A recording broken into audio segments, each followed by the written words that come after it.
ನೀನು ಪ್ರಾಕ್ಟಿಕಲ್ ಆಗಿ ಥಿಂಕ್ ಮಾಡು. ಈಗ ದಿಢೀರಂತ ಡಿಸಿಷನ್ಗಳನ್ನ ತಗೋಬಾರ್ದು. ಮನೆಗಳಲ್ಲಿ ಮಾತಾಡೋಣ. ಅಪ್ಪ ಅಮ್ಮಂಗೆ ನಮ್ಗಳ ಬಗ್ಗೆ ಅವ್ರದೇ ಆದ ಕನಸುಗಳಿರ್ತವೆ. ಅದನ್ನ ಅವ್ರಿಗೆ ನೋವಾಗದೇ ಇರೋ ಹಾಗೆ ಅರ್ಥ ಮಾಡಿಸೋಣ. ಇದಕ್ಕೆಲ್ಲ ಟೈಮ್ ಬೇಕಾಗುತ್ತೆ. ನೀನು ನಮ್ಮ ಅಣ್ಣನಾಗೆ ಹರಿಕತೆ ಶುರು ಮಾಡಿದ್ಯಾ? ನನ್ನ ಪ್ರೀತಿಸೋಕ್ ಮುಂಚೆನೆ ಯೋಚನೆ ಮಾಡ್ಬೇಕಾಗಿತ್ತು.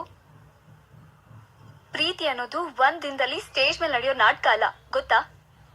ನಾನೆಲ್ಲ ಡಿಸೈಡ್ ಮಾಡ್ಕೊಂಡೆ ನಿನ್ನ ಲವ್ ಮಾಡಿದ್ದು. ಕಾಲೇಜ್ ಮುಗಿಯೋ ಅಷ್ಟರಲ್ಲಿ ನಾವಿಬ್ರು ಮದ್ವೆ ಆಗ್ಬೇಕಷ್ಟೇ.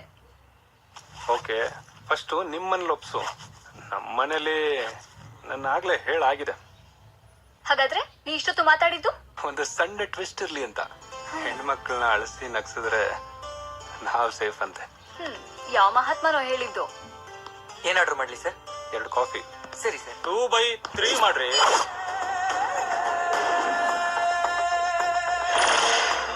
ಸ್ವಲ್ಪ ಲೇಟ್ ಆಗಿ ಬಂದಿದ್ದೀನಿ.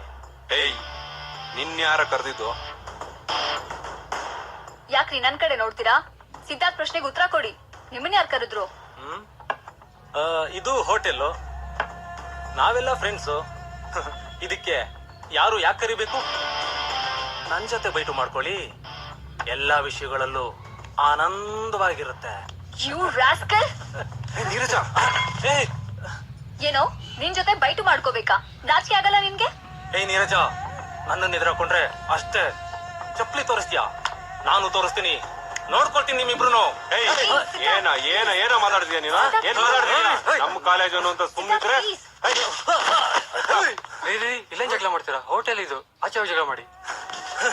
ನೋಡ್ಕೊಳ್ತೀನಿ ನೋಡಿ ನಿಮ್ಮನ್ನ, ನೋಡ್ಕೊಳ್ತೀನಿ. ಏಯ್, ಬಿಡೋದಿಲ್ವೇ ನಿನ್ನ? ಬಿಡೋದಿಲ್ಲ. ಬಂದ್ರ